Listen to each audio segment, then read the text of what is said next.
বর্তমান। আজকে চলে এসেছি পূর্ব বর্ধমান জেলার কালিকাপুরের সবচেয়ে জাগ্রত এক মন্দিরে, রাধা মাধব মন্দির। অবশ্যই যদি বলেন এই মন্দির কতদিন প্রতিষ্ঠিত হয়েছিল এবং এই মন্দিরের কিছু অলৌকিক ঘটনা এবং কিভাবে এই মন্দির এখানে প্রতিষ্ঠিত হলেন, ভগবান কিভাবে আসলেন, যদি একটু বলেন। আমাদের এই রাধা মাধব বহু পূর্বে মুঘল আমলের রাজা প্রতাপাদিত্য রায়ের প্রতিষ্ঠিত। রাজা প্রতাপাদিত্য রায়ের কাকা ছিলেন রাজা বসন্ত রায়।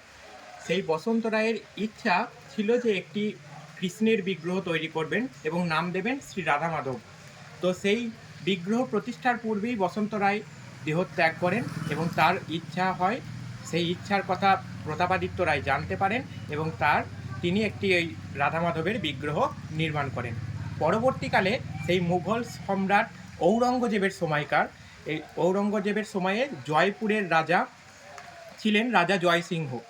সেই জয়সিংহ এই বৃন্দাবনের যে সমস্ত মূর্তিগুলি ছিল সেগুলাকে ভাঙার নির্দেশ পেয়েছিল ঔরঙ্গজেবের কাছ থেকে।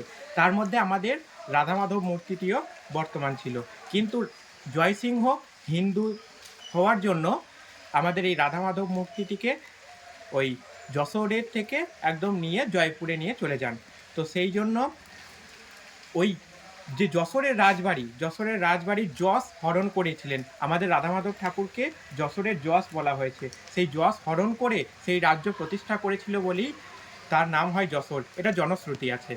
তো পরবর্তীকালে আমাদের নিত্যানন্দ প্রভুর কন্যা গঙ্গামাতা গোস্বামিনীর পুত্র শ্রী প্রেমানন্দ গোস্বামী এই রাধা মাধব বিগ্রহকে আমাদের বঙ্গভূমে আগমন করেন এবং পরবর্তীকালে তার বংশ বিভিন্ন জায়গায় থাকার কারণে আমাদের পশ্চিমবাংলার রাঢ়ভূমে বিভিন্ন জায়গায় ভ্রমণের মাধ্যমে এই বিগ্রহ সেবা পূজিত হচ্ছেন। আর শুরু হবার পূর্বে আমাদের ঘরে একটিও ফল মিষ্টি কিচ্ছু থাকে না।